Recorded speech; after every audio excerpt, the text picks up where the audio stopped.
Kalian pernah kepikiran nggak sih, kenapa ya orang Jepang itu bisa on time banget? Dan ini bukan cuma stereotip loh. Di sana, telat semenit aja udah bisa dianggap nggak sopan. Nah, yuk kita bongkar bareng-bareng apa sih rahasia di balik budaya yang presisi banget ini. 36 detik. Cuma segitu. Tahu nggak ini angka apa? Ini itu rata-rata keterlambatan tahunan kereta super cepat Shinkansen di Jepang. Iya, beneran. Bukan per hari, bukan per minggu, tapi per tahun. Wow, angka ini aja udah cukup buat nunjukin betapa gilanya fenomena yang bakal kita bahas ini. Jadi pertanyaannya, gimana caranya satu negara bisa sepresisi ini? Jawabannya ternyata kompleks banget. Ini bukan cuma soal kebiasaan, tapi campuran dari sejarah, teknologi, dan filosofi hidup yang dalam banget. Biar ngerti, kita harus mulai dari kulit luarnya dulu. Oke, sebelum kita bongkar mesin di baliknya, kita lihat dulu deh sekeren apa sih fakta-fakta soal ketepatan waktu di Jepang. Soalnya, ini bukan cuma soal kereta api loh. Fenomena ini tuh udah mendarah daging di semua aspek kehidupan mereka, dan ini jadi fondasi buat semua yang bakal kita bahas nanti. Iya jelas, presisi kayak gini nggak mungkin muncul gitu aja dari niat masing-masing orang. Pasti ada mesin sosial yang jalan di baliknya, sebuah sistem raksasa yang dirancang buat mastiin semuanya berjalan sesuai jadwal, detik per detik. Yuk, kita lihat apa aja sih isi mesinnya.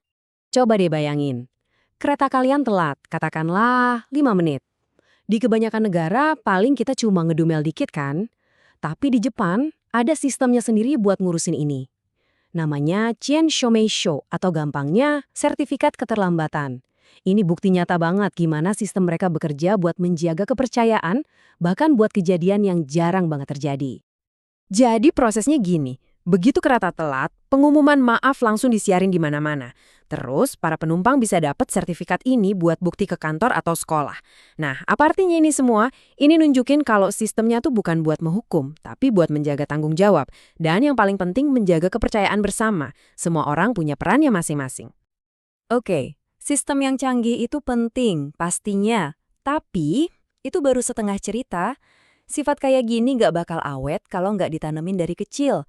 Nah, disinilah kita masuk ke bagian di mana satu generasi diajarin buat menghargai setiap detiknya. Ini dia nih, prinsip inti yang diajarin ke anak-anak di Jepang. Dan ini yang ngebentuk cara mereka memandang waktu. Jadi, tepat waktu itu bukan cuma soal efisiensi buat diri sendiri, tapi soal menghargai waktu orang lain sebagai milik bersama. Waktu orang lain sama berharganya dengan waktumu. Simpel banget kedengerannya, tapi dalam banget maknanya. Nah, sikap menghargai waktu orang lain ini nyambungnya kemana? Ke sebuah konsep budaya yang fundamental banget di Jepang, namanya wa. Bisa dibilang konsep inilah yang jadi lem perekat sosial mereka. Dan kalau kita mau bener-bener paham soal ketepatan waktu, kita harus paham dulu apa itu wa. Jadi wa itu intinya adalah menjaga harmoni sosial. Gampangnya bayangin aja sebuah orkestra. Kalau ada satu pemain aja yang datang telat, musiknya pasti langsung ancur kan? Nah, di masyarakat Jepang juga gitu. Datang tepat waktu itu cara setiap orang mastiin musik kehidupan sosial mereka tetap lancar dan harmonis.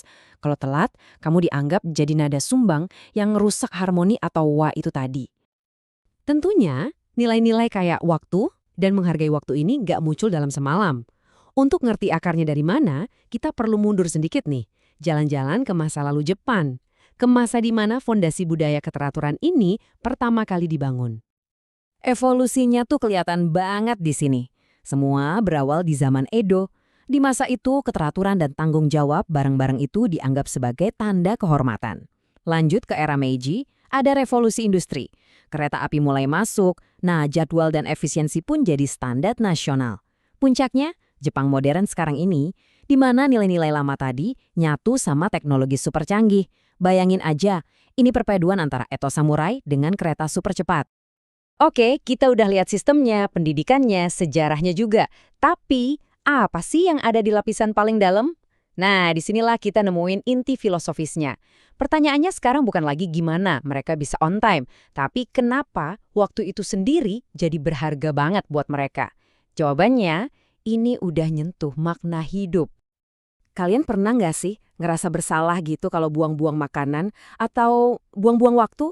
Nah, di Jepang ada satu kata yang pas banget buat ngegambarin perasaan itu, mottainai. Artinya, emang sering diterjemahin jadi sayang kalau dibuang atau jangan sia-siakan, tapi maknanya jauh lebih dalam dari itu. Apalagi kalau kita ngomongin soal waktu. Mottainai itu semacam rasa penyesalan yang mendalam atas segala bentuk pemborosan. Akarnya itu dari prinsip Zen dan Bushido soal kesadaran penuh. Jadi, dalam filosofi ini, menyia-nyiakan waktu itu sama aja kayak menyia-nyiakan hidup. Kenapa? Karena waktu adalah satu-satunya hal yang kalau udah hilang, gak akan pernah bisa kita dapetin lagi. Kalau dilihat dari kacamata filosofis ini, kesimpulannya jadi jelas banget. Terlambat itu bukan lagi sekedar salah ngatur waktu, tapi udah dianggap sebagai tindakan egois. Cerminan dari kurangnya kesadaran dan rasa hormat kita pada sumber daya bersama yang paling berharga, yaitu waktu. Jadi setelah kita jalan-jalan dari ngomongin kereta Shinkansen sampai filosofi Zen, apa nih yang bisa kita ambil? Pelajaran ini sebenarnya bukan cuma buat orang Jepang. Ini tentang gimana kita semua, iya kita semua, memandang waktu. Dan intinya adalah waktu itu adalah bentuk rasa hormat. Ada 4 pelajaran penting nih yang bisa kita petik. Pertama, tepat waktu itu pada dasarnya adalah empati yang diwujudkan dalam aksi. Kedua, kita diajak buat ngelihat waktu bukan sebagai milik pribadi, tapi sumber daya sosial milik kita bareng-bareng. Ketiga, sistem yang teratur itu bisa ngebangun kepercayaan dan harmoni di masyarakat. Dan yang paling penting, kita diingetin lagi, kalau menghargai waktu itu ujung-ujungnya ya sama aja dengan menghargai hidup itu sendiri. Dan kita tutup bahasan kali ini dengan pemikiran ini. Ini adalah filosofi yang kelihatannya simpel, tapi jadi fondasi di balik sebuah bangsa yang sangat disiplin. Mungkin ya, kalau kita semua mulai memandang waktu bukan cuma sebagai angka di jam, tapi sebagai esensi dari kehidupan bersama, kita semua bisa kok menciptakan dunia yang lebih harmonis dan saling menghargai.